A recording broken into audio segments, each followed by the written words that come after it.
into positions of hopelessness and helplessness. The government gives them the drugs, builds bigger prisons, passes a 3-strike law, and then wants us to sing God Bless America. No, no, no.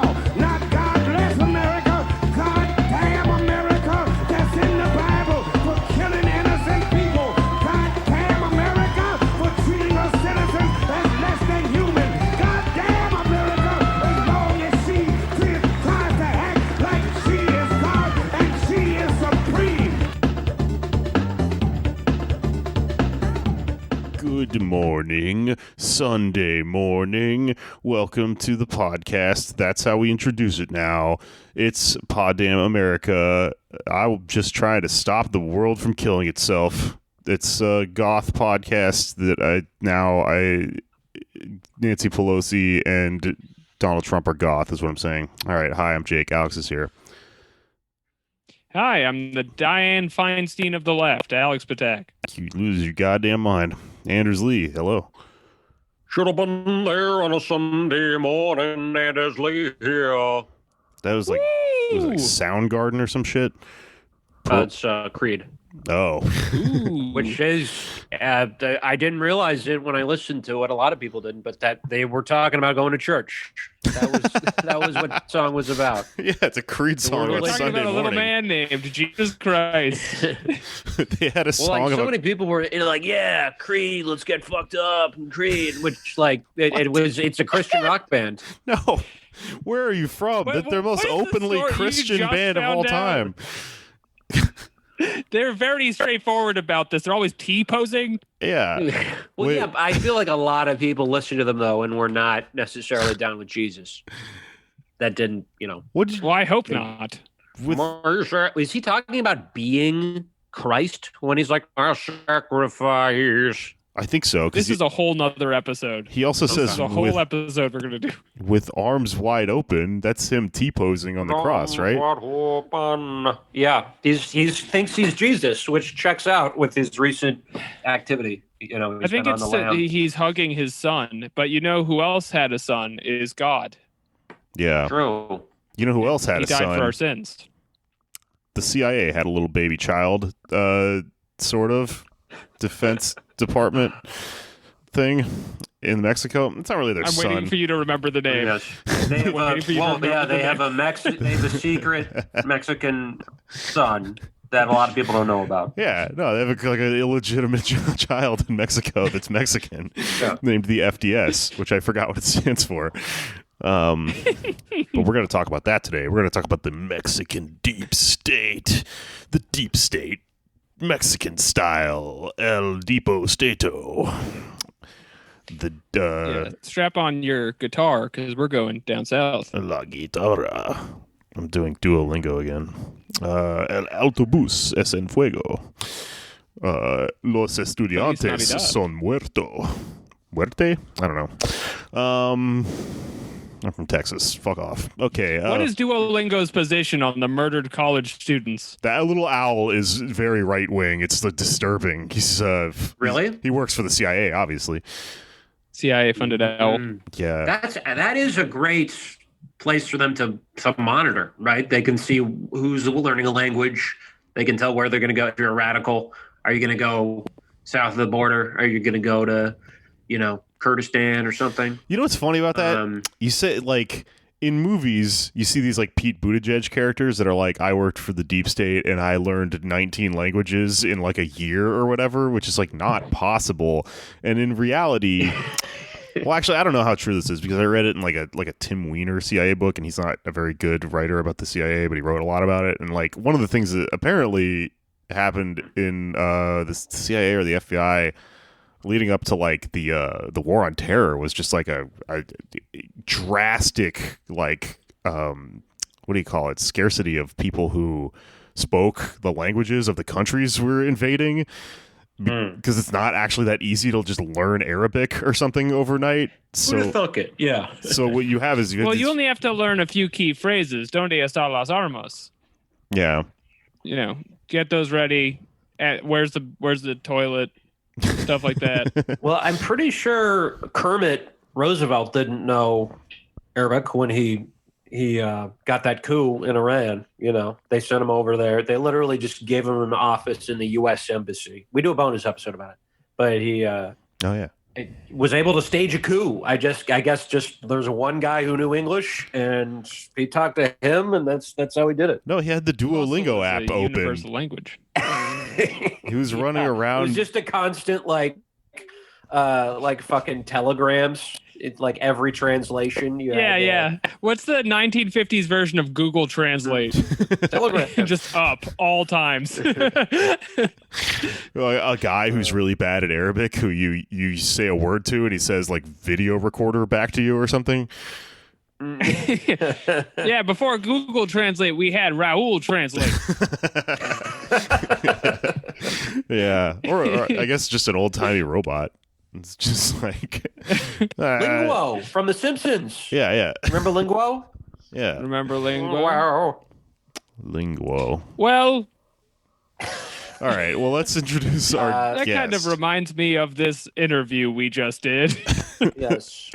All right. This was a great interview. I'm very excited about it. Strap in. You are about to learn about the history of the deep state in Mexico and its relations to the deep state in the U.S. And how that plays into all of Mexican history, running from the Revolution way back at the turn of the century, all the way up through the 20th century and to today. And you're gonna meet some falcons, some snowmen, some weird 70s Operation Condor people. It's fun. Yeah, the whole enchilada. That's fun. That's a good way to put it. Salud. Bien.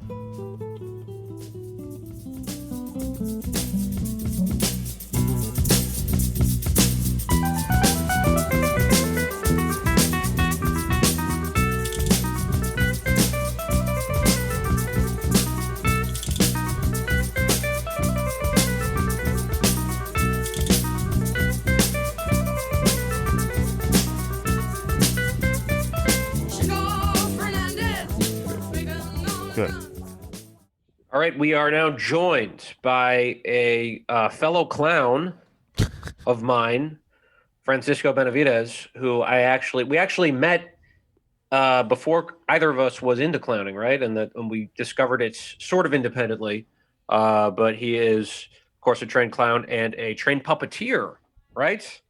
Yep. And many things, a researcher. He's now working on a stage play about Mexican history and the CIA's involvement in Mexico, which is a fascinating topic. Francisco Benavides, thank you for joining us. Thank you for having me. And like all things, I got to say, all things clown, that play is really going off the rails in terms of topic, but it starts with that. Okay. Oh. Good. All workers are clowns in a way. Clowns for the capitalist class. There you go. Truly. We're beautiful idiots, yes. And yes, class consciousness is a... Don't think about it too hard. Yeah. It's a gag. So there's a storied history here. There's a lot of stuff going on. The CIA is originally called the OSS, the OSS. Is originally what they called it. I don't know if people know this, but it was OSS. They would refer to it as OSS.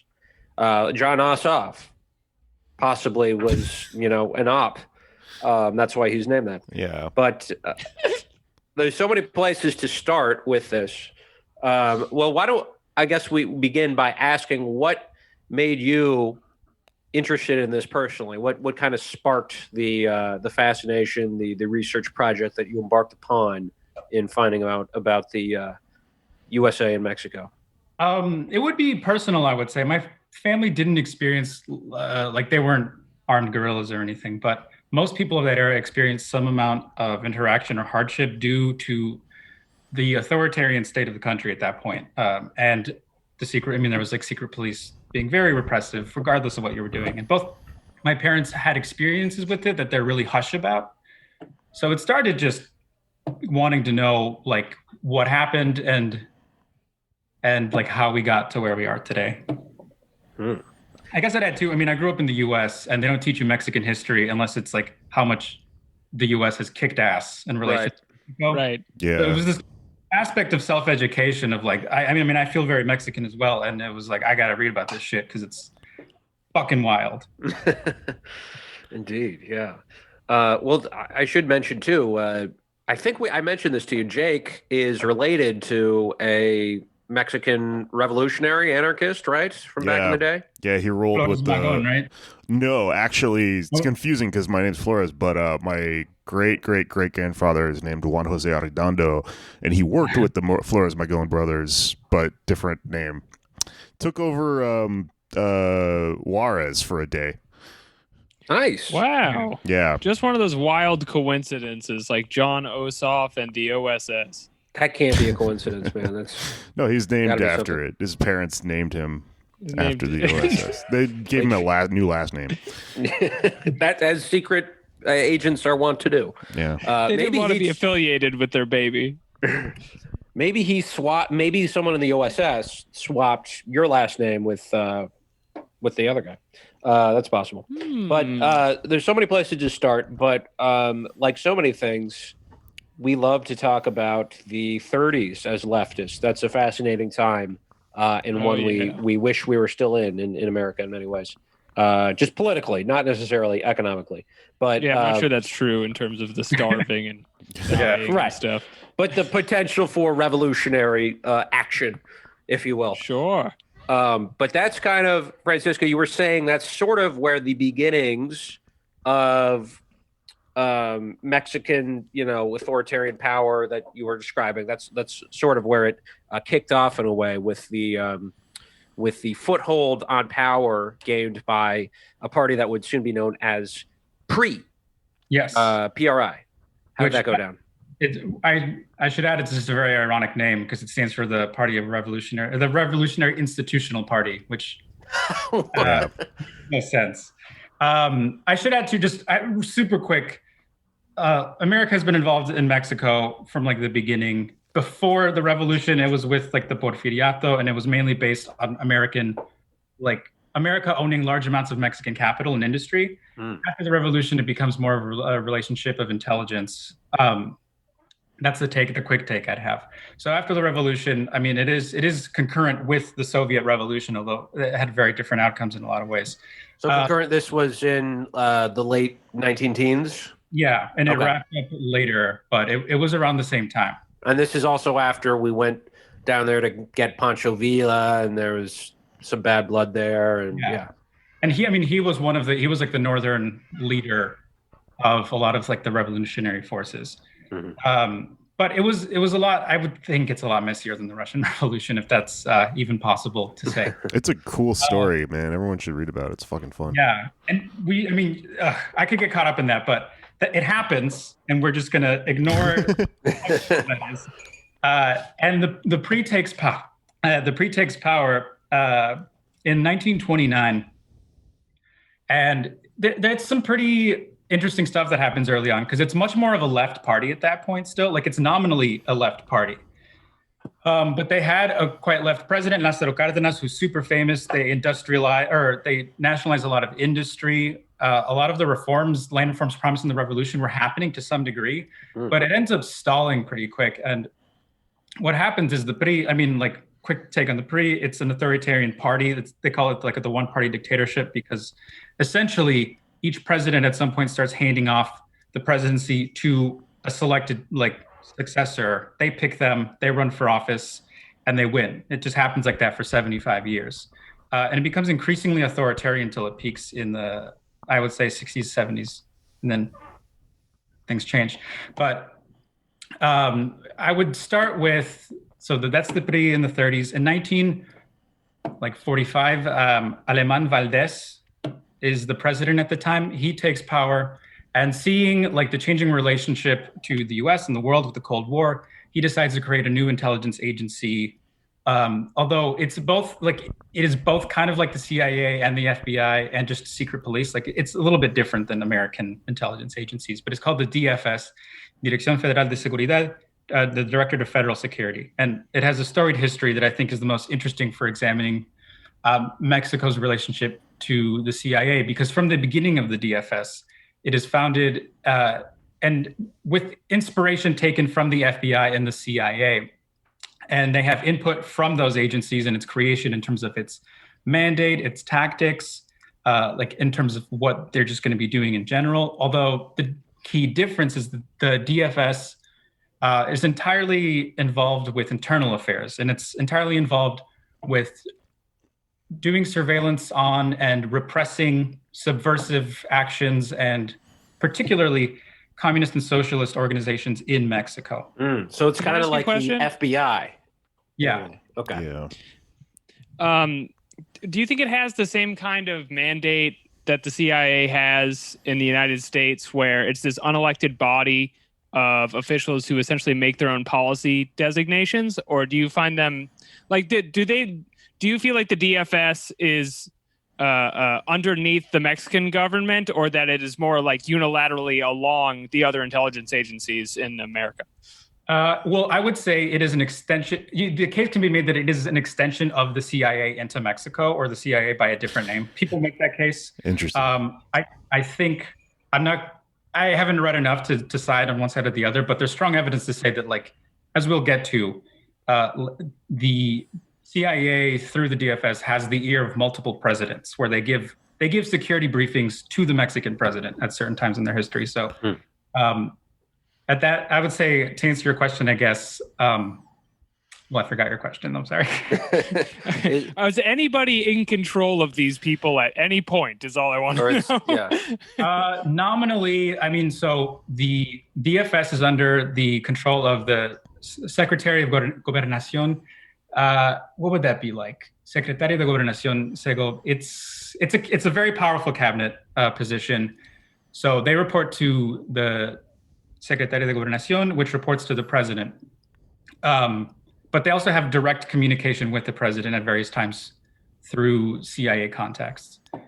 So sometimes, specifically when we get to Winston Scott, I would say the DFS is pretty autonomous in a lot of ways. So, yeah, two things about that, right? Because, like you say, like nominally they report to this one cabinet position in the presidency, but in practice, like, isn't the kind of thing understood about just the entire Mexican government, or especially around the 20th century, like, it's just extremely corrupt, like you're saying, like there's open succession basically with the presidency and stuff. So nominal, I guess, is like a word that's pulling a lot of weight in that sentence, right?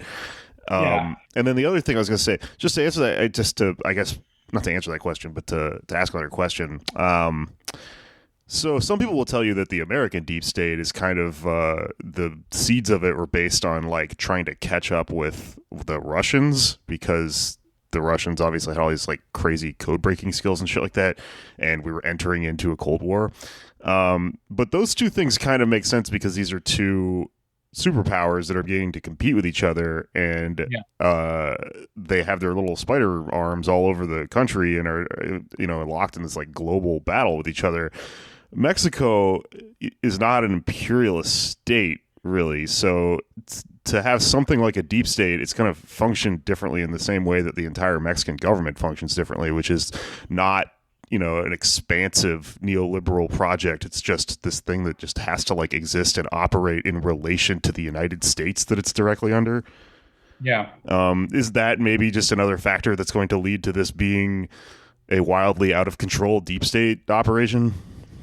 Definitely. And so as an example, we'll get to Winston Scott again, but like he had an operation of having these paid agents in the Mexican government. So the head of the DFS, the head of Segob, and the president at different times, or at certain times, were all paid agents of this operation for the CIA.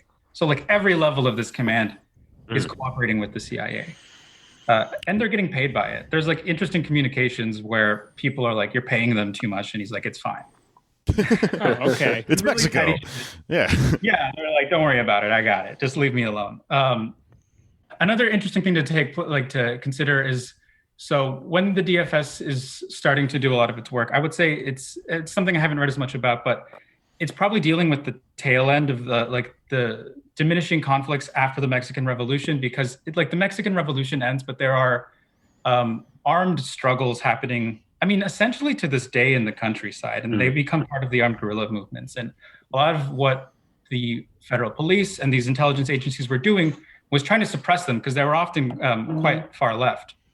And one of them in particular is like this guy named Ruben Jaramillo, who was like 15 when he was in the revolution, like fought with Emiliano Zapata, and is pushing, in the 50s for the government to follow through on his promises of land reform, because they started and then they stopped and they just never went all the way. And he starts leading these like revolts in the countryside in Oaxaca, and he starts his own political party and runs for office, and it fails. And it's most likely because of like election rigging and stuff like that, because he was beloved.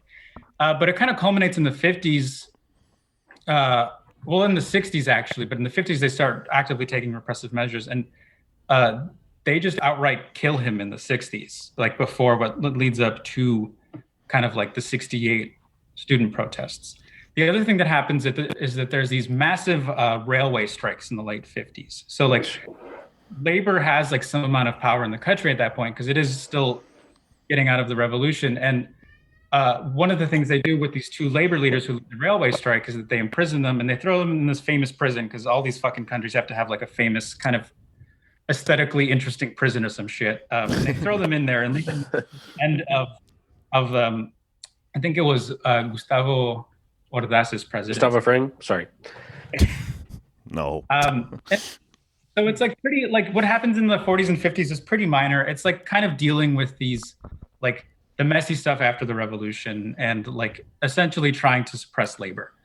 But it really starts to pick up in the late 50s with these railway strikes and with like Jaramillo, because it starts to segue into this new wave of armed guerrilla movements that take hold in the 60s and are really bolstered specifically by the Cuban Revolution. And the government like wasn't even in consensus in some ways, because like former President Lázaro Cárdenas like visits Fidel Castro and like hails the Cuban Revolution as a success, while the rest of the party is like, fuck no, we have to stay away from that and we have to do our best, because they're trying to maintain a relationship with the United States, obviously. But it does make Mexico a really interesting strategic place for intelligence for the U.S., because the Cuban and Russian embassies become heavily surveyed and bugged in Mexico by the United States.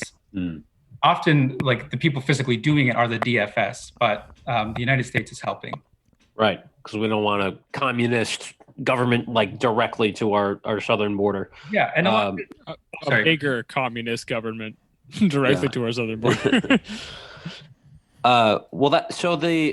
There's so many Mexicos, so to speak. There's, as you were mentioning, there's different, areas that are contested even today. But was the sort of the mood generally sympathetic with the Cuban Revolution, wanting more worker power, or was there a popular foothold at all that the ruling party had? Or did they have a lot of popular legitimacy, or was it just everybody sort of just was wanted something better, but was accepting that they were in charge? I think early on they had a lot of legitimacy. Adolfo López Mateos, who begins the relationship with the CIA, is all in all a very popular president still, even though he was the guy in charge of repressing like Ruben Jaramillo and the railway strikes. Is that kind of because of the land reforms you were talking about? Okay. So López Mateos presides over like some of the implementation of land reform. Again, it's not anywhere near as complete or like robust as was supposed to happen. But he also like creates, they call it the Mexican miracle, which is this very capitalist period of like growth that is concentrated. Wealth grows immensely, but it's concentrated in the ruling elite. But the perception of it, gives him enough in popularity where, I don't think people really catch hold of what's happening with, the stuff about like his relationship to the CIA doesn't see light until like decades later.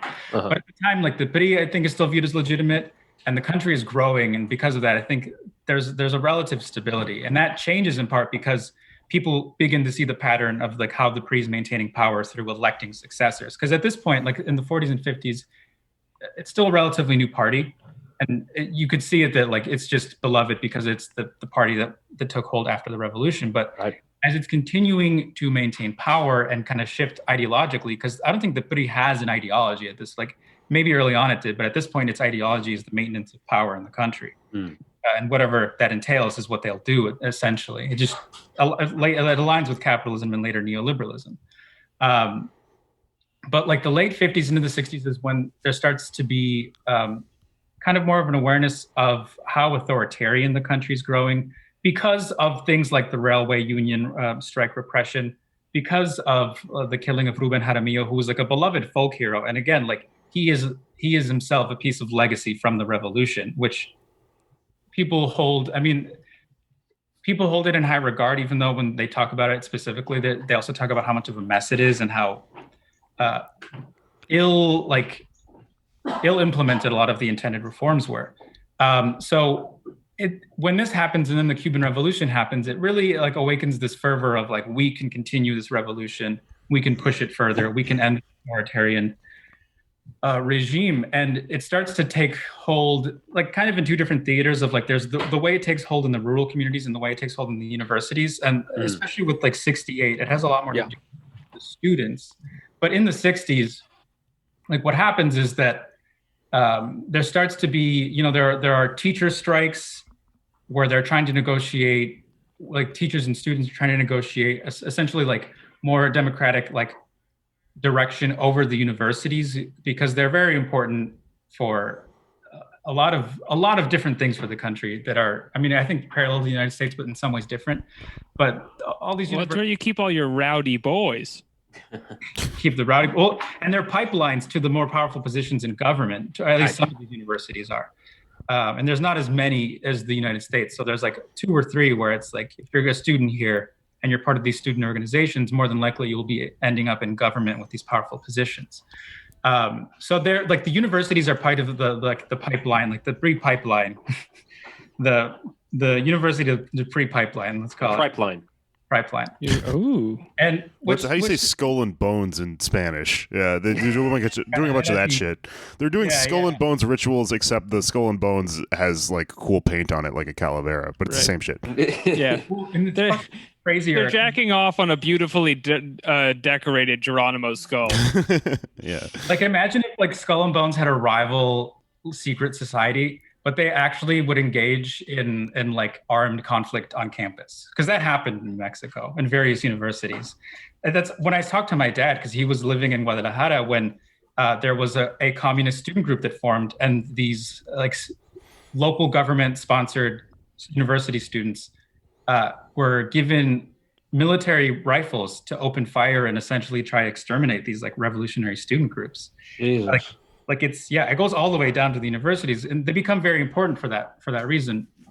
Wasn't that like a big recent news story from a few years ago that they uncovered all these bodies in the desert? I don't know if this is coming up later if we're spoiling anything, but a lot of bodies in the desert. Ayotzinapa is the disappearance of the Ayotzinapa students, and they're interesting because they come from a region. I mean, they were part of a Normalista school, which was a Marxist rural school for like training Marxist teachers in the rural parts of like Guerrero and Oaxaca, which have always been some of the most rowdy, rebellious parts of the country. They're also ones with like some of the largest indigenous communities and indigenous heritage. And those things go hand in hand with repressing indigenous communities that are Marxist and want land reform. Like, I mean, Chiapas has that same pattern in the 90s up to today. And Chiapas, Guerrero, Oaxaca are just like a hotbed.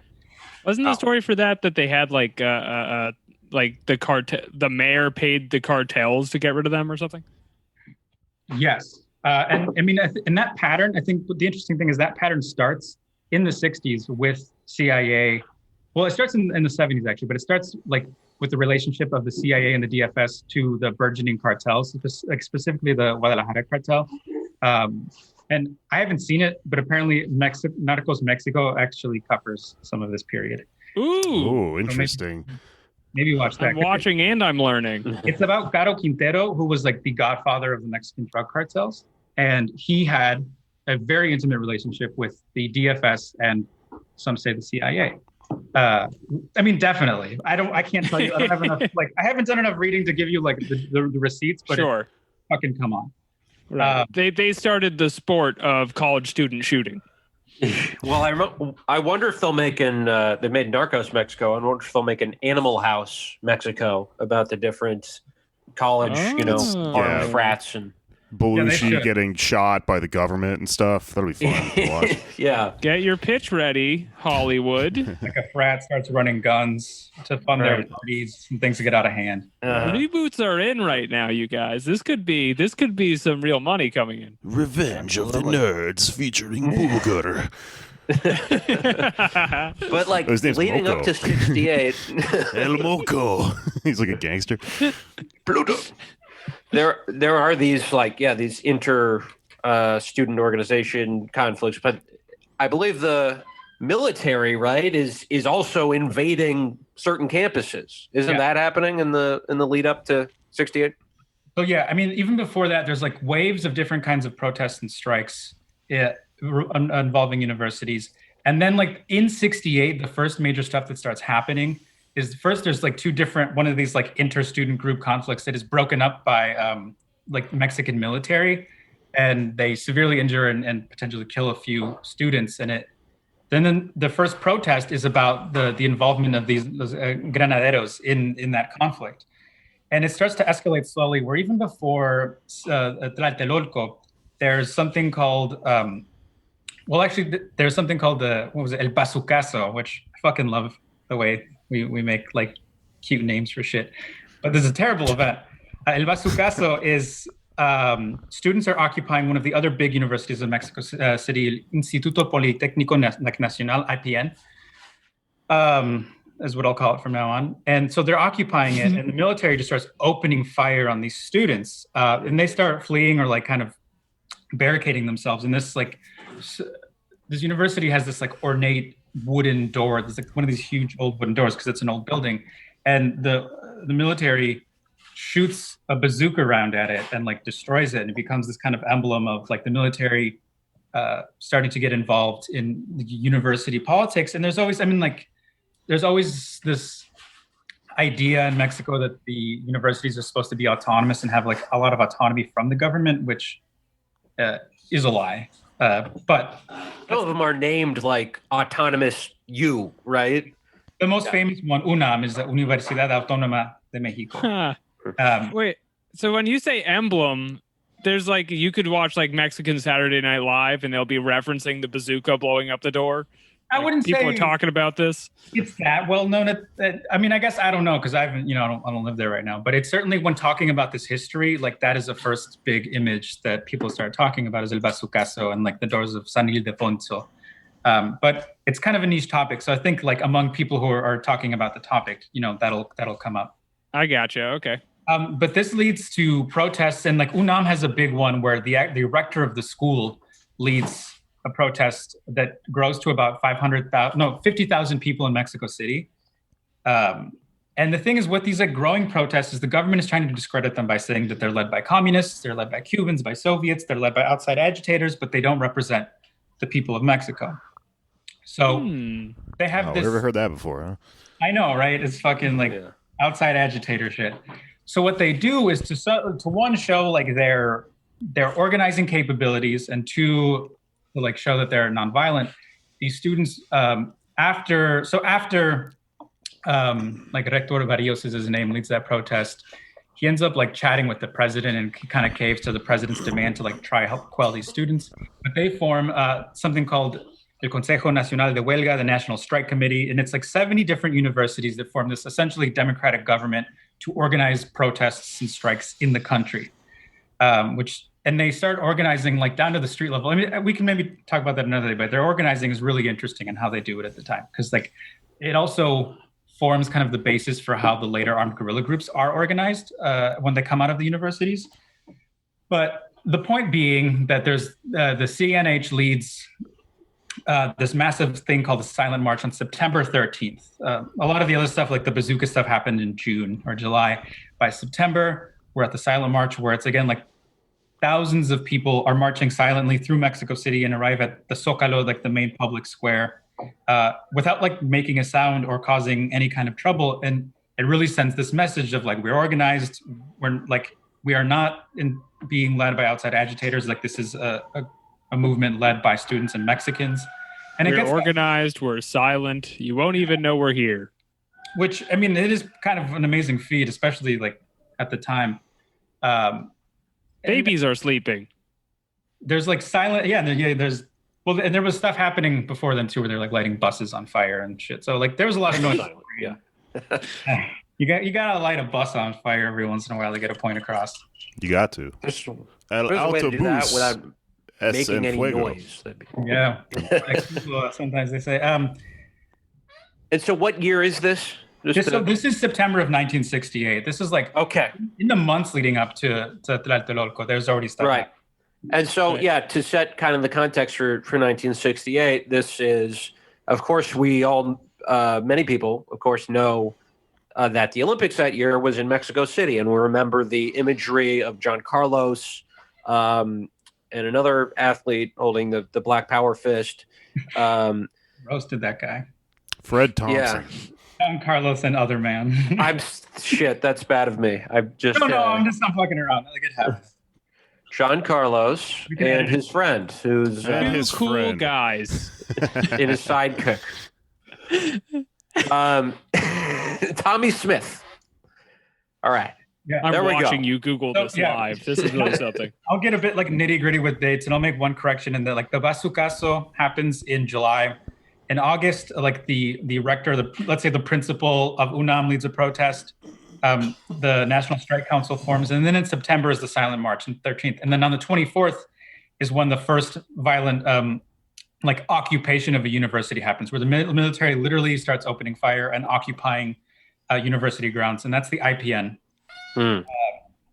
And it's seen as this violation of like university autonomy. I know that they occupied spaces in UNAM as well. And I think to zoom out a bit from the student stuff, the interesting thing is that because of the relationship between Winston Scott and the Mexican president, like he's offering briefings, CIA briefings about the situation to them, and they're like talking to one another about how serious they think the situation is, and discussing, again, an American CIA agent and like the Mexican president to discuss the level of the involvement of the military at this point and whether or not they need to get involved more. Right. So like, it's like who's consulting who at that point? I don't know. It's fucking crazy. Yeah. Yeah. And so, and you have this stuff. A big part of why it's happening is because the Olympics are happening in October. Of course, Tommy, Carlos, and John Smith are getting ready to come to the Olympics. JK. But this is sort of like Mexico's moment in a way, because they have been seen in the past as sort of a backwards country by the rest of the world, and they want to show, we can have, events like the Olympics and things will be tame and calm. And to do that, and this is not unique to Mexico at all, basically we talked to No Olympics LA about this. Basically every city where the Olympics happens, they have to quell unrest, right? Even if it's in a first world country. If it is in a place like Brazil, sometimes they kill people, just, homeless people in favelas, just to make things seem more palatable to the rich people coming in. And I wasn't on that episode, but after that, I really think that they should just move the Olympics every time to the top of Mount Olympus. That just makes the most sense. And then you wouldn't have this problem. You could still play hockey or whatever you're going to do. David Flat, keep it up there. They made a joke about how fucked up the Olympics is in the new Animaniacs that just came out. It's very woke. Is it a song? Animaniacs, I was watching from the 90s. Their song about all the countries, and they mentioned Palestine. Yeah, I think Animaniacs has also always been kind of wacko. I like that. But so set the stage for us with the Olympics. What's the importance of that, and how does that coincide with the left being sort of smooshed? Yeah, I mean, as you said, like the Olympics are always kind of this kind of attempt at gaining soft power and showing your position in the world to right. But it comes at gross public expense. And this is a country, again, where people are protesting because of like the intense inequality that is like obviously apparent at that point. Like huge swaths of the country are underdeveloped and rife with poverty, while there is this very obviously visible ruling elite that is like enriching itself through its relationship, among other things, with the United States. And so there's just a lot of pushback. And it's equally like the Olympics and the president at the time. Which one? I always get confused. It was Ordaz, Diaz Ordaz. I mean, it's really pushing back against his presidency and the authoritarian nature of it. And these student movements building up to them. So it's the student movements and the Olympics. It's like really like that's the cherry on top. So what happens is like in October 2nd is the massacre of Tlatelolco. It is one of the seminal events in Mexican history. And like, this is a cultural milestone, although no one talks about it joyously.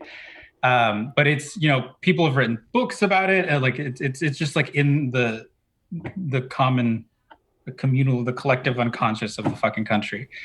Because the zeitgeist. There you go. There you go. Keep it German. Because so there's this another massive like demonstration at this point. It's and it goes to something called La Plaza de las Tres Culturas, which is this important like cultural space in Mexico, the Plaza of the Three Cultures, let's say in English. And they're protesting there. And what happens is the military forces like fence them in, like close them into this plaza. And there's a lot of like stuff we could talk about in the specifics, but essentially students start seeing flares dropped from above. And some people say it's from a helicopter, some people say it's from the like specific places. But what happens is the military starts opening fire on this enclosed group of students from a building that is like near the plaza. And interestingly, one of the men who works for like Operation Li Tempo, this like Mexican CIA like spy collective, not a collective. They have a space. They have a co-op in Bushwick. Yeah. So one of the men who is a contact for Winston Scott, I forget his full name, but something Oropesa, is said to have been the man to give the order to fire while he was like in the building and was like fire on these students. So they fire on these students, and immediately there's this huge wave of confusion where the Mexican government is denying that they did this. They say the students shot first. There's all these different contrary accounts that are coming out as to what happened. And interestingly, it leads to the ouster of Winston Scott, this kind of like super successful CIA chief at the time, because he was so, at this point, like connected to these people for intel that when he starts filing these reports to like CIA headquarters, they're like, they see that he can't be like impartial from these sources, and that his like he's just spent a little too much time doing this. So he eventually has to step down because of it, interestingly. But what it cements is like that in the minds of like the students in the country is that, you know, that is authoritarian regime. The country is not going to concede peacefully necessarily to demands. And that they really kind of just like don't give a fuck. Is like the general feeling where it's like they are, you know, demonstrating their power, putting down student uprisings, and just kind of showing their might at that point. Yeah, and I don't know a lot about Sorry, Jake, you go. I was gonna say the autonomy thing about the schools is like a total lie, right? That's like out in the open now. Oh, and one of the other like operations that Winston Scott had at the time is that he had like informants in UNAM, like faculty members and students. So he had informants in the university that were also giving him information about the situation leading up to the protest. I never trusted my college professors. I'll tell you that much. Yeah, they might be a CIA informant. Like this only doubles down all of the previous prejudices I have had against RAs. They are working with the government. Yeah. They don't want you to smoke weed because you're going to figure some stuff out. They're bad people. Yeah. I knew my swimming instructor was a fucking spook. So if you join the Mexican military, and this question is coming from a place of ignorance, what are you doing besides shooting Mexican college students? At this point, I mean, not much else probably. I mean, you're besides shooting Mexican students, you're putting down peasant rebellions in the countryside. Shortly after, you're going to start being involved in either destroying drug crops or protecting those drug crops, depending on which agency of the government you're working for. Because it gets really stupid. It's getting Game of Thronesy a little bit. You're just buying and selling soldiers at that point. Yeah. Basically. Mexico is very Games of Thrones, especially the revolution stuff, because everyone switches sides so much. It's oh, yeah. Yeah. The like succession of various presidents due to assassination during the revolution is real Games of Thrones. Games of Thrones. That's the plural of Game of Thrones. It's really Games of Thrones. Actually, Games of It's like attorneys general. Yeah. So after Tlatelolco, I wish I could talk more about there's a lot of specifics into like what happened, and I can't talk a ton about it at the moment because I just don't know enough. But it leads. I was reading this one book called The Night of Tlatelolco because this famous journalist Elena Poniatowska, like the second this happens, she just starts interviewing people on the street and recording as much as she can about people's impressions and what they saw to try form some kind of public record about what happens. And like from that perspective, what people start to say, like after it happens, shortly after, is that like, again and again, the left in Mexico has been pursuing nonviolent means to pursue reform in the country. But, they're not even allowed to run an opposition party. Like the Partido Comunista Mexicana, the PCM, like loses its ability to register at some point. So like it becomes just nakedly apparent how authoritarian it is because they can't even run an opposition party. Railway strikes were getting put down, students like this. And what people start to say is that like, we just got tired and we gave up because like violent or non-violent, they were going to get shot at and killed by the military is what was plainly demonstrated by 1968. And this lack of a non-violent path to reform in the country is what pushes people in both the rural and like in the urban like spheres of conflict into armed conflict. And it really begins with these brigades I'd mentioned where like the CNH, when they were organizing this like strike and organizing on the ground, formed these like kind of individual cells, brigades that were organizing just out on the street, mostly doing like pamphleteering, handing stuff to union workers, handing stuff to people on buses. And what they start to do is use these like brigade structures to start form these autonomous cells that like increasingly pursue this program of political education, of really like reading. I mean, there's different kinds of groups that exist in the country at this point. And, there's all kinds of infighting among them, as naturally there is in the world of left politics. And they increasingly take two different paths of like the long war or short war for how they'll achieve a revolution in Mexico. But they start arming themselves. And interestingly, most of these groups don't pursue relationships. I mean, they try to pursue a relationship with Cuba, but because of Mexico's kind of strategic importance for like everybody, Cuba doesn't want to jeopardize that relationship by providing aid. So they kind of stay out of it. Right. And the only country to ever really provide substantial aid to these guerrillas is North Korea. Interestingly, they train and help fund like one small group among the many. But all these different small armed groups start to appear in the country, and they start to pursue different tactics of. There's the expropiaciones is the famous stuff where they just start robbing banks, robbing like large industrial companies, just like robbing people to take their money. And I shouldn't say robbing. I honor the fact that it's like taking that money back from the capitalists to fund. Redistributing. Yeah, exactly. And funny enough, a lot of what they're doing at this point is like publishing leftist magazines and distributing them, which is an illegal activity at the point and results in people getting killed because they're trying. Like a lot of what they're doing is trying to distribute these things and increase political education, not only among university students, but create a relationship with labor and unions. So they're like going to these factories, which I think is something that happened. I mean, I hadn't read a lot about what happens in France at the same time, but there's a lot of this relationship of like the students trying to connect with labor to various degrees of success or failure. But part of the failure happens is that like when they go to these factories to try talk to these different labor, like union leaders and like workers, the government has informants and plants in those factories who will often start shooting on site when they see these. Yeah, at different points. I think that's part of the escalation. At first, it's like arresting them. If you see anyone wearing a backpack or carrying books under their arms, just fucking open fire because it's.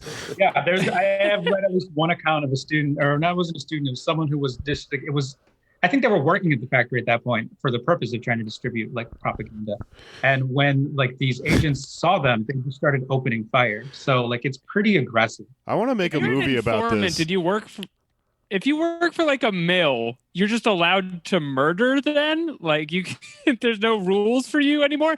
These people aren't like official agents, right? They still work at the mill. Well, no, some of them are agents who get jobs at these factories or like different industrial. I think after you mow down a student, then you show your badge. You go, I was a cop the whole time, and you don't go back to work, right? You're like, I'm going back to the. I mean, I guess I don't know, but yeah. Hey guys, I got. It's been great knowing you guys. I got to kill a college kid. That's why I was here. All right. And where was I? I lost my train of thought. Well, so during this time, and stretching through, today, basically, you have a lot of activity that I think most Americans and probably most Mexicans would consider illegal. You have the narcotics trade and carjackings too that are being done by CIA and Mexican intelligence assets. Where do we start with that? There's so many fun characters with this. Why cars? I want to take one step back to cover. There's a second really important student massacre that we just need to talk about. There's this combat happening between increasingly armed students and the government, and like the tactics that the DFS takes, the architecture of it. The man doing it is one of the paid agents of Operation Litempo, which is Winston Scott's program. So they are creating this structure to essentially exterminate armed student groups with the help and information of like the CIA is like something you could say with confidence. And one of the things they do is they create these paramilitary groups out of like, not necessarily students, but people of like the same age. The most famous one is like Los Halcones, the Falcons. And if you have seen Roma, you have seen the dramatization of this next student massacre, because it's like when those people it's called El Halconazo, the Falcon Strike. Sounds way cornier. I've seen that. It's in Super Smash Brothers, the video game. It's a thing you can do. Falcon Strike. Yeah. You commit a war crime every time you do it. Yeah. But that happens because of there's this other conflict in Nuevo León where these students are pursuing. This is like the successor of Gustavo Díaz Ordaz. Echeverria takes over. And he promises reform and democratization. And then when this university in Nuevo León pursues a path of doing that at the university, there's intense repression of it. It leads to a student protest in Mexico City. And they unleash this paramilitary group. And they open fire on them. And for some reason, they armed these kids with like kendo sticks. So there's just photos of people getting beat with like bamboo poles in Mexico. And it's real weird. Whoa. Anyway. Right. That's in the movie. Yeah. Yeah, it's fucking kendo sticks. Because they have the karate guy in charge of it. It's like equally as important as Tlatelolco. There was more effort to like obfuscate what happened until I think recently, but that's like another big one. And then I think that begins. So that's 71, and that begins this interesting era for both the intelligence agencies and the student groups. But I'll put that aside. What happens with the intelligence agency is that they start working with the Guadalajara cartel, like Rafael Caro Quintero specifically. So like Miguel Nazar Aro is like the key figure. He's one of these agents who at the time is not in charge of the DFS, but is like a key member. He's handing reports up to Winston Scott. And he's this intermediary between the CIA and like the DFS and their activities. And the DFS at this point is, I guess I don't know, like the kernel of the relationship of like chicken egg, like who approached who first. But the like paramilitary groups and the DFS start interacting more with the cartels, and they start providing essentially security as well as giving credentials to some of these cartel members to make them officers of the DFS, because they start assisting the CIA, especially later, with things specifically like moving arms to the Contras. And in this kind of quid pro quo, where like in exchange for facilitating arms moving to the Contras, they get to move drugs up into the United States. Right. It's an exchange right there. It's very transactional. This is a classic intelligence move too, and you can see it. The CIA using American gangsters in Cuba and Italy to kind of just extend their power a little bit farther along with these people who are already armed to the teeth and trained to kill. Yeah. Yeah, and it's like it's highly likely because the tactics that the DFS uses to torture and kill student groups is strikingly similar to the tactics later employed by drug cartels in modern times when they kidnap people. Like weird. Yeah, where'd that come from? They're indistinguishable, actually. Like the disappearing, the torturing, like it comes from the DFS is more or less how it feels. When you read these things, because I've read some harrowing accounts of people going through it, and then like you read that and compare it to like what some of the students who died from like Ayotzinapa went through, and it's just like, yeah, this is the same shit.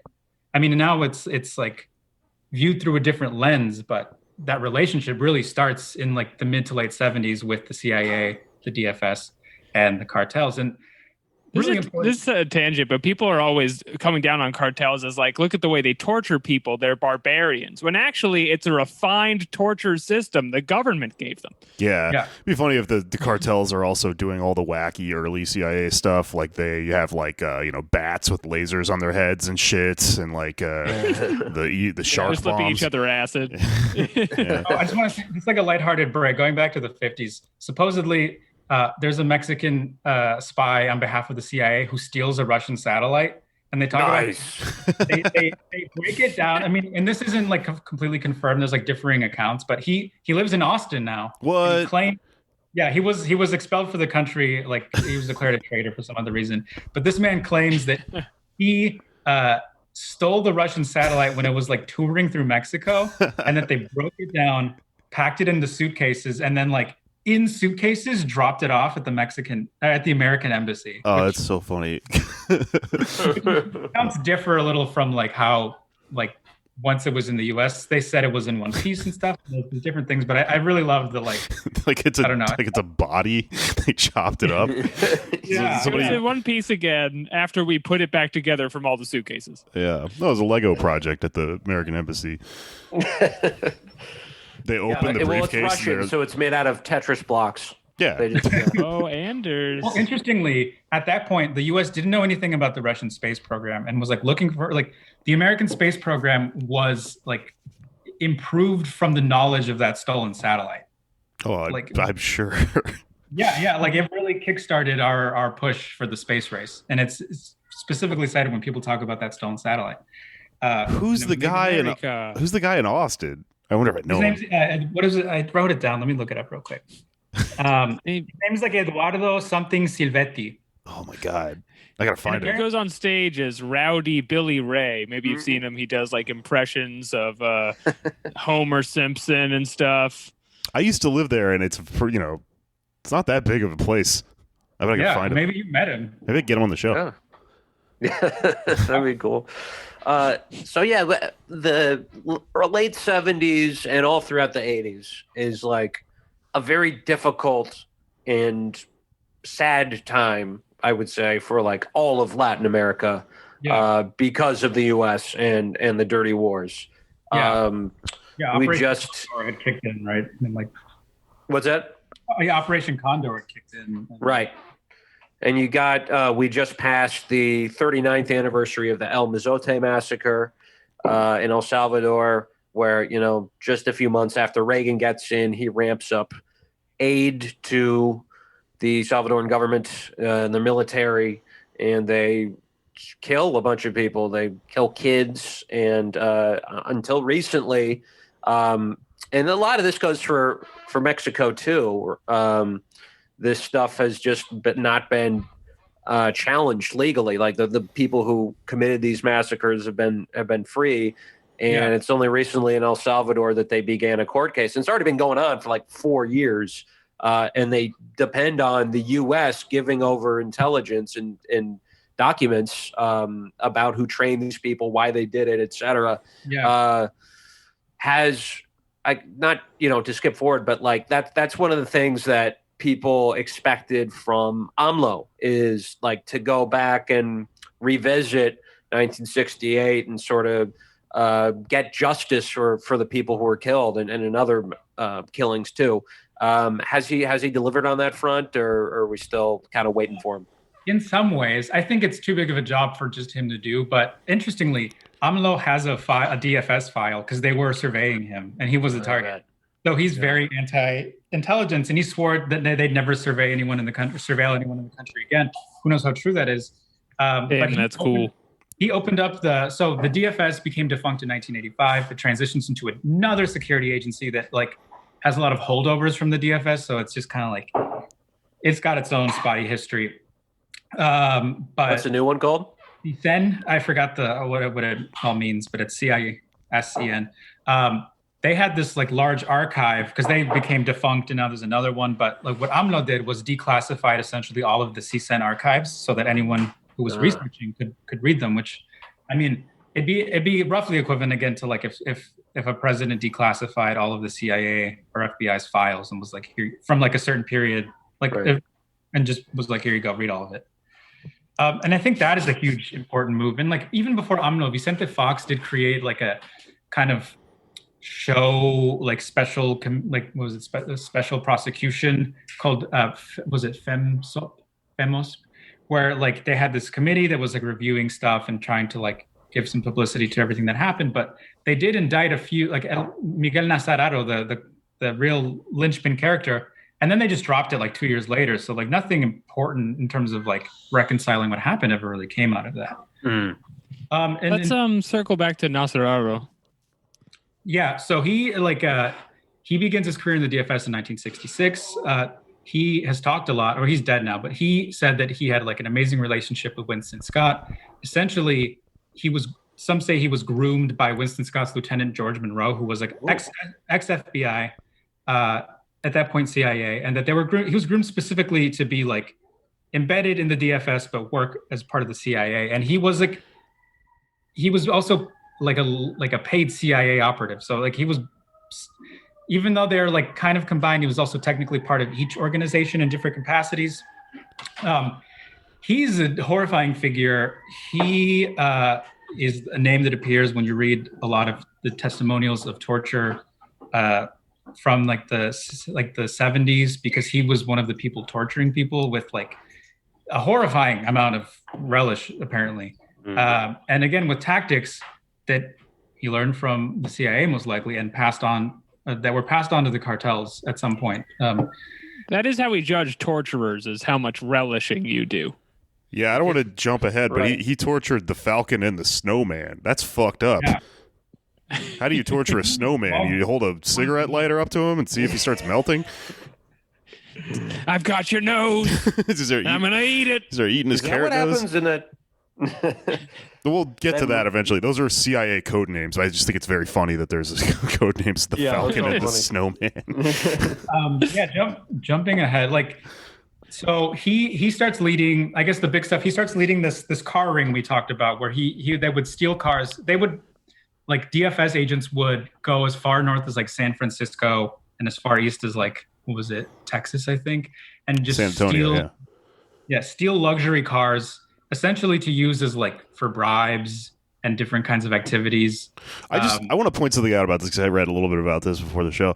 They're not doing carjackings. They're not mugging people in the street for their cars. No. They're going to dealerships and then saying, I want to test drive that car, and then just driving the car to Mexico, which is so funny. We've all thought about this. It's so funny. And they all thought of doing this. They get away with it because... It's gone in 60 seconds. Yeah, and they're getting away with it because when they cross the border, they have government credentials because of the FDS. So they just flash the fucking card, and then they get to go in there. And I think that's, first of all, it's really funny, but second of all, it's kind of interesting because it's not carjacking. It's not really committing crimes against American citizens. It's against the source, the car company or whatever, the dealership.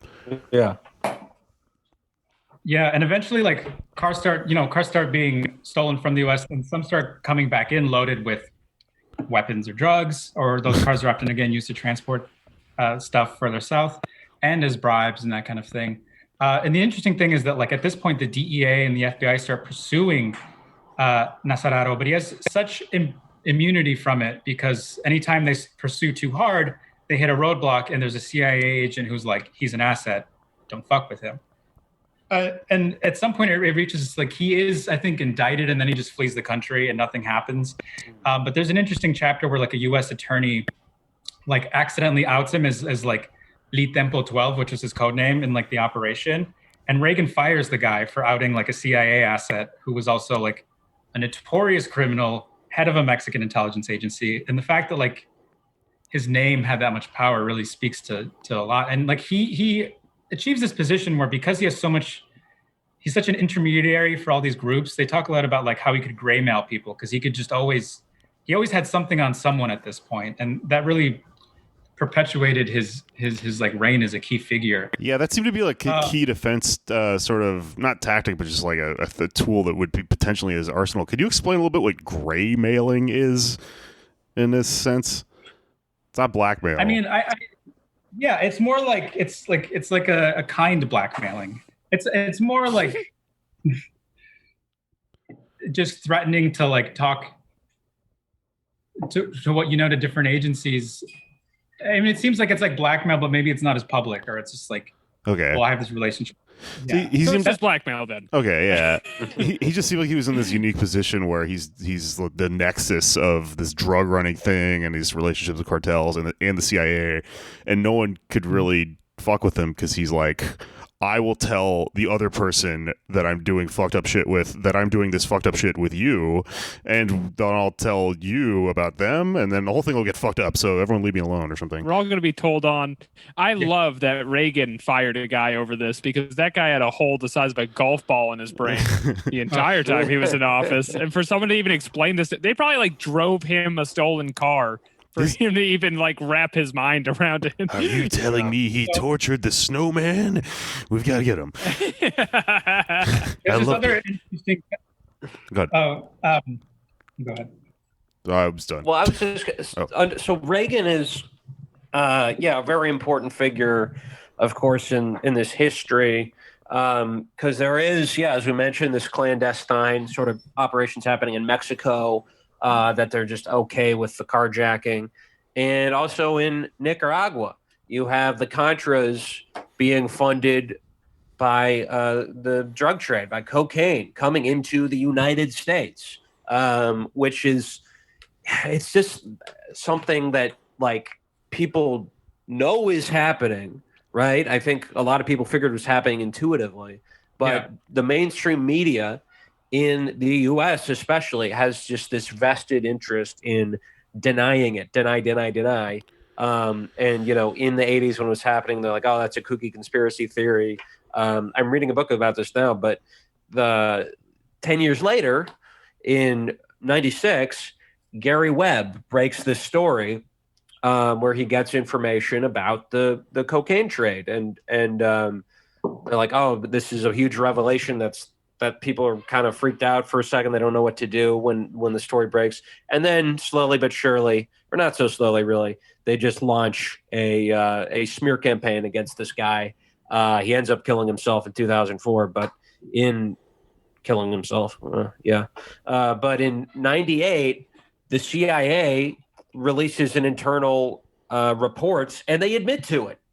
And the press just ignores the report. It's like the CIA admitting to knowing about the drug trade, knowing that the Contras were funded by coke that was coming in to the U.S. and creating the crack epidemic, and they just kind of brush by it. They're like, yeah, let's maybe somewhat, but Gary Webb's exaggerating. That's their main takeaway. He admitted. Circling back, what's that? He admitted. Oh my God, he admitted. He admitted. He have no good car ideas like stealing the cars. Right. Okay. But you have the car theft happening too, and it's all being done. If it's first it's denied, then if it's discovered, it's rationalized. So what are some of the ways that this gets rationalized in the eyes of sort of the people in power in the U.S. and Mexico for the greater good of fighting communism? Well, at this point, like most of the armed rebellion is like put down by the end of the 70s. Like it's pretty much like there are lingering groups, but that chapter of like massive armed guerrilla movements calms down for a while. And it really is this cartel stuff that takes over. And it's mostly like, it's rationalized in this, and just like the impunity of the ruling class, where like they're rich and they're in control and they'll do what they want. I mean, like there was this campaign of also creating this distance between the ruling class and the narcos, but like at this point, there's a very common idea of like the narco state, that like there is no differentiation between the two. Right. But I think I don't know what it was like at this point, but from personal experience, a lot of people in Mexico are quite politically apathetic because the corruption is so blatant and it's so in your face that the illusion isn't even like tenable to say like that we have any control. Like people are really disengaged from a lot of politics, or had been in the past. I think it's changing. So I think some of it was just knowing that, you know, like I can do fuck all to change any of this. And I think that's kind of how, like in like the popular mind, it gets really like rationalized or just like ignored. And I think like a lot of the depth of like the killings at the hands of like the military and the cartels, it's like it just hadn't come to light yet. Like not all of it.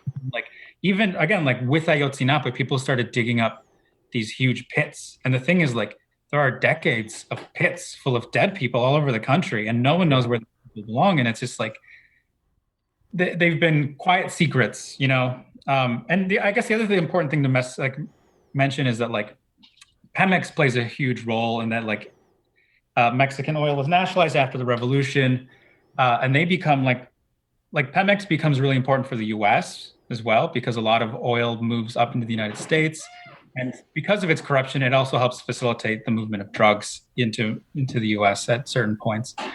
And I guess I don't know what I'm saying about that, but it's just like it's so interlinked that it's like, well, when you read.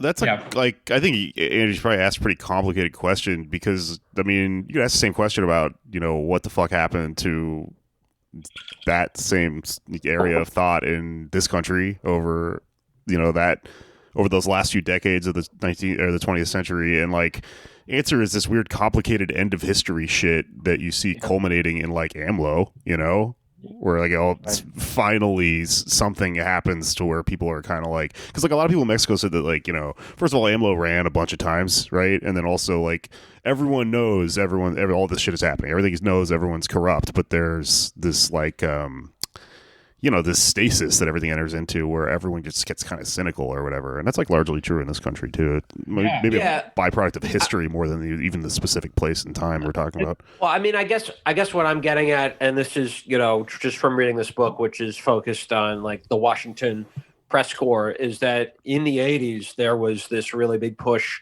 from the government, from the CIA, Defense Department, of perception management. I think there was even a department that was known as perception management, because you had the press corps in the 70s that was being too aggressive towards Nixon. You know, they broke the Watergate scandal, which kind of a drop in the bucket when you think of all the terrible shit that, you know, the White House and all these agencies have done. But by the 80s, they're like, we got to get control over the press corps, right? We have to make sure they're not asking the tough questions. So you have this whole department that's dedicated to that, to suppressing dissent really in the U.S. But it's all done in a, you know, seemingly democratic, just humdrum way. But really it's a very regressive, repressive regime in the U.S. that is suppressing this information that we're talking about in Mexico, as well as in Nicaragua and all sorts of places, from getting out and really being discussed, especially in the U.S. But it's sort of sounding like in Mexico, people may have been more aware of it, but just sort of resigned to it not really changing.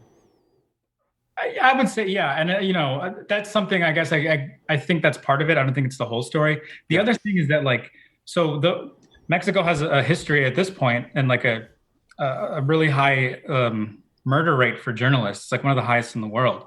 And one of the first major high-profile journalist killings is perpetrated by the DFS in 1985 of a man who like had kept extensive like files. And like, I mean, his book is one of my sources in terms of like, I mean, literally just the CIA in Mexico. Like, he did extensive reporting on the relationships, because he was one of the people that put forth that the CIA's relationship is like puts Mexico's sovereignty at risk. He like had quite a lot of information about like the cartel and DFS's relationship to the Contras, about this episode where like Mexican arms they attempted to transport them to Poland to give to Solidarity. And this guy is assassinated in 1984, actually, I think, at the hands of 2 DFS members.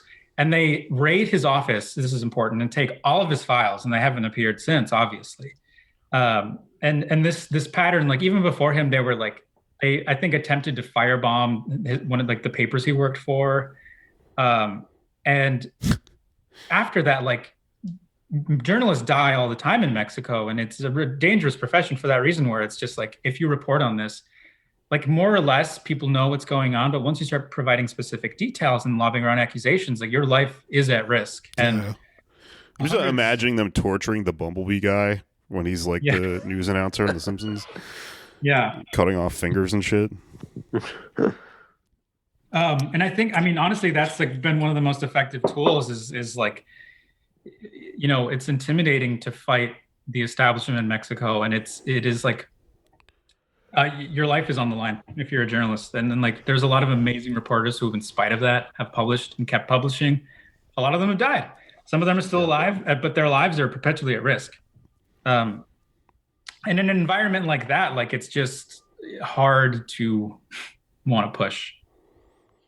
Yeah. And this is why Substack is important. Because you can sign up for a newsletter and get quality files before these people have their limbs ripped off and rearranged. Yeah, it kind of feels like some of the stuff that the CIA is, you know, well, it's, I guess, fairly obvious, but up to in a place like Mexico, even being pretty close to, you know, our own country or whatever here in the U.S., there's just this, it's almost like similar to what you see happening with the free trade stuff, where, you know, as soon as you cross that border, if you're operating in a different space, they don't give a fuck. They don't have to abide by certain rules in Mexico because, you know, yeah, I don't think the CIA could maybe get away with operating as brutally out in the open back on home turf, you know?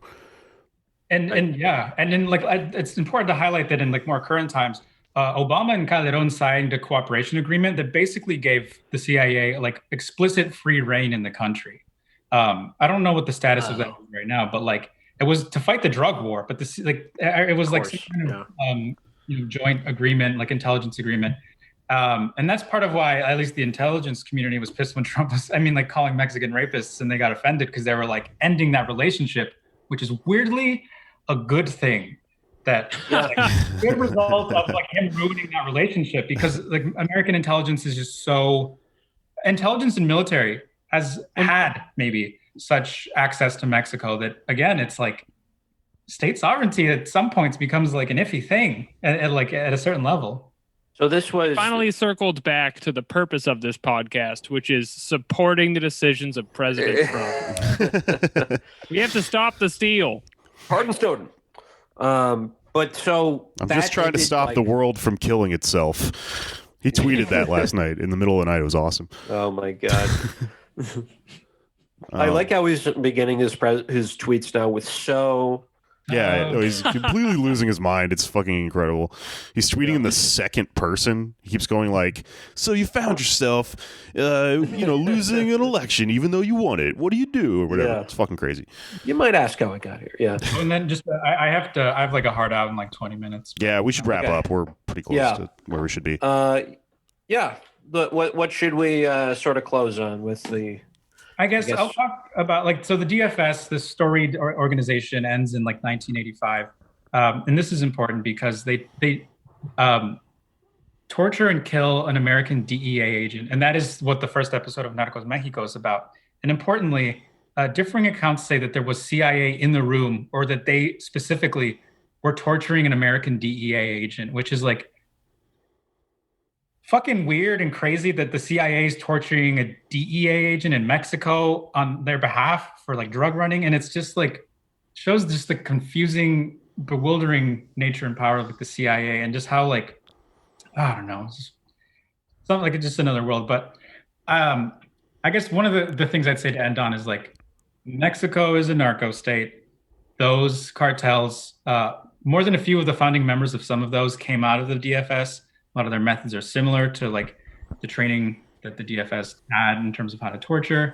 Their tactics are similar in disappearing people. And I guess there's an amazing quote I'd like to cite, like Porfirio Diaz, not a fan, but he said like, oh, poor Mexico, so far from God, so close to the United States. So close to the United States. I was going to say that earlier. Yeah. Oh, and man. it's every time I read this, that just plays in my head where it's like, fuck, man. Like, I don't understand what Mexico is without the United States. Like, I can't understand them apart because they're so tied together. Well, right. This is a really good place to kind of put a button on this because I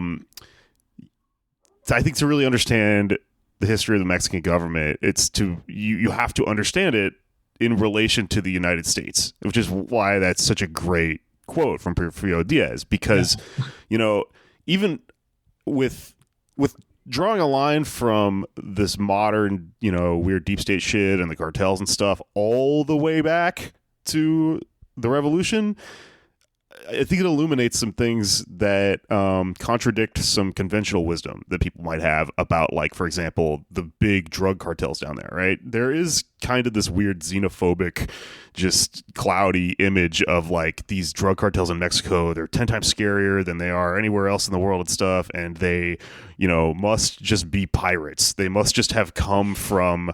it's a younger state than us, so it's they still just have these like roving barbarians, and this is just a modernization. Just the Aztecs. The Aztecs started, ripping hearts out. Yeah. Putting cocaine in, sending the body. Playing that. It's in the water down there. Playing that soccer game with a severed head or whatever, that weird proto basketball game. And that kind of never sat right with me learning about that growing up in Texas, because it's this popular mythology that goes around. It's just like, oh man, it's like everything's so fucking corrupt over there and so crazy or whatever. And like corruption is half of the story, right? But the other half is, why did something like a drug trade come into a position to gain this much power on the sidelines of this fight between labor, which has been a constant since the revolution, since anyone brought up the concept of land reform, all the way up through the CIA having an appendage and putting down students that are carrying on this thing that they're just trying to extinguish from history forever. The answer is there, right? It's not just fucking pirates. Yeah. And again, like you'd mentioned earlier, Anders, it ties into what happened in like the rest of Latin America and the CIA's just meddling and everything. And I will say that, it's like Mexico's a big ass country. It's not like all of the government or the country is captured by the US, but yet you can't understand one without the other. Like these relationships are so intimate. Right. And it's just like, going back to like why I was interested, it's like why so many of us ended up here. It's just like, how could we not, when this country is just like drinking up so much of its like southern neighbor? Yeah. And like, causing such fucking havoc. It's like, obviously, like that state, like narco violence is state violence, if not state terrorism. And the US has some arguable levels of responsibility, like not none, like moderate to intense responsibility for some. Yeah. More than none. And I think maybe third thing, right? Bigger picture than just, wait a minute, when you understand Mexico, you have to understand it in the context of the United States. Like, the ultimate lesson there is that to understand, like, any history, you have to understand it in the context of, like, the rest of the world, This, all of this stuff is international. And that's such a big roadblock when you talk to, like, people in America who are just kind of stuck in, like, the sort of, liberal ideology or something like that. It's so often not the whole story, But everything's like this. States and borders just were there time immemorial, and you can analyze each government or country in a vacuum. Yeah, and like that's a great point, because it's like, how can you understand the U.S., especially the Southwest, without understanding Mexico? It's crazy that this isn't as common knowledge to people in America, because, like, literally, like, what is the difference between Texas and Mexico, really? They're very close land masses, and all this shit is related. All this stuff that we're talking about has roots across the border. This is like as if the CIA was operating in this way and the imperial interests of the United States were operating this way in like fucking New Mexico or something, or Arizona, we would all think it was fucking insane, right? But that border just fucking makes it imaginary. And it's The funny. difference between Texas and Mexico in terms of the CIA is they have a map with "Don't mess" on Texas and "Do mess" on Mexico. True, yeah. You messed up. I'm not the first one to make this observation, obviously, but like with all this Russia like fear, it's obviously just a projection of what the U.S. has done to the rest of the world, of us. Yeah. That's going to happen to us because we have meddled so much in not just Mexico but Latin America in ways that like, yeah, I mean, even the slightest fear of it sends this country into a fucking like hissy fit. Yeah. It's like doth And now protest too there's- much sort of shit.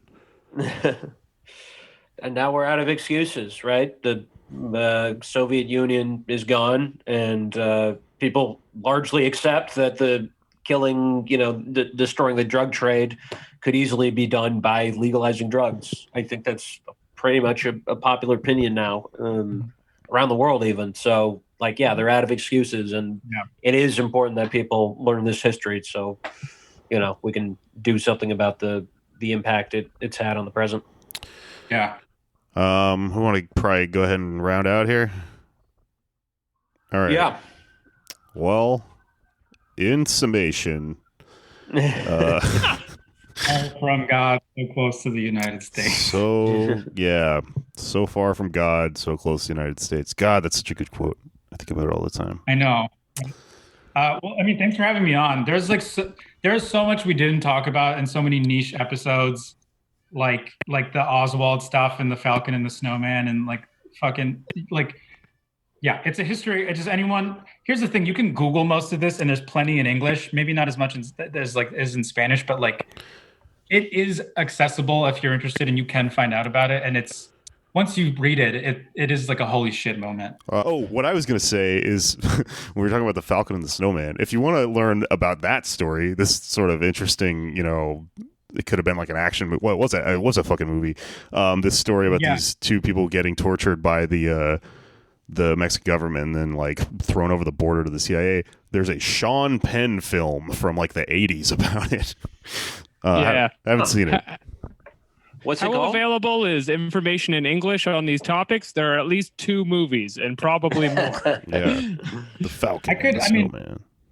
I had put some of this aside because it is a bigger project for me, but I could try to compile some of the stuff I've read, and like if people wanted links, I could send them to you guys. All right. Well, if you're listening, keep an ear out for that sort of stuff. Maybe we'll talk about some more on the show. Maybe read some Francisco stuff. But let's go ahead and do some plugs and get on out of here. Francisco, where can our listeners follow you and read you and all that stuff? I have a photography Instagram right now because I like photography. It's FJB_photo. Otherwise, don't find. Wait, sorry, said it again. You cut out for a second there. Oh, it's like it's FJB_photo with an F. Outside of that, I don't really have social media. Don't find me. Don't at me. Nice. I'm on Twitter. Leave me alone. Wow. All right, we'll leave them alone. I might be later. It's just right now. That's how I feel. Sure. Perfectly reasonable. Anybody else? Keep an ear out for our bonus episode that we may do with Francisco in the future on Patreon, Pod Damn America. And if you want to learn more about this history, we did an episode a few months ago about the Mexican-American War, which is the reason why a huge chunk of the United States is the United States and not Mexico, because it used to be Mexico. So find that on Patreon. I'm at Anders Lee here on Twitter, Dursley on Instagram, and we may be keep an eye on our Twitch channel as well, because we may have some fun stuff there as well. Can I say one final comment, just tiny? Go ahead. Francisco, yes. If your name is Eduardo and you stole a Russian satellite in the 50s and you're alive, we would love to talk to you. Yeah. Just please contact us. If you're listening, if you made it through plugs, Yeah. please contact us. if you didn't turn off like when we were like asking out loud if it was time for plugs, you gotta call it. Well, we can edit that part out. No, we will not. saying right This will all nothing's. All right. Damn it. All right, I have a big plug. Okay. You can follow me on Twitter at Patak Jokes. I am taking a break because I am finishing up season 2 of the hit radio drama Theater of Delights. Aaron Brockovich. What if Aaron Brockovich had to catch the Grinch because a corporation was hiding it? A whole new season, 6 full episodes in surround sound, debuting on Wednesday on the Theater of Delights stream. Available wherever podcasts are sold. Go listen to that. All right. That's it for me. Okay, plugs. I'm at Feral Jokes and everything. My Twitter's a nightmare. You know that. Follow me if you dare. I don't know. We have new merch coming out soon. I'm getting the shirts printed, but you'll see the logo and stuff if you follow us online. I have some stickers. I'm trying to figure out what the fuck to do with those. If you can sell stickers by themselves, if I throw them, I don't know. What else? Listen to my other podcast, Why You Mad? And another thing I wanted to promote, which will be in the show notes here, is a GoFundMe, because we live in a country with, healthcare, for a comedian friend of mine who is very funny, and I can't tell exactly what's going on with her. So it sounds like, here's the thing. If you know Ashley Barnhill, who is a comic, used to be from Austin and now an LA comic, she's got a very fucked up sense of humor. So I can't tell entirely, but it looks really bad. I think this might be due to her own sense of humor. The GoFundMe is called Team Ashley Skull Fund. I think she got hit by a fucking car, and it looks pretty bad. And apparently she needs a skull. Oh, wow. Yeah. If you have extra skull... No, you need to send money. Bones are not their money. Don't do the bones are their money thing. Yeah, please throw some money at Ashley Barnhill, because she has a GoFundMe to replace, I think, part of her skull. I don't think there's such thing as a skull replacement surgery. I think she just wanged her head and needs hospital bills covered. So, yeah, throw some money at that. That's my plug for the week. Skull Fund. It's at GoFundMe.com/F/Ashley Skull. It's funny. I mean, it's not funny. It's bad when bad things happen to comedians, but at least they're funny about it. It's a URL that makes you smile. How about Ashley's skull? All right. That's the episode this week. Oh, and also, yeah, if you want to learn more about the Mexican Revolution, we also did an episode about the Mexican Revolution at one point, where we got really into Madero's weird occult interest and stuff with the guy from what's it? Black Banner. Nestor? Yeah, Nestor. All right, that's it. It's finished. Es finito.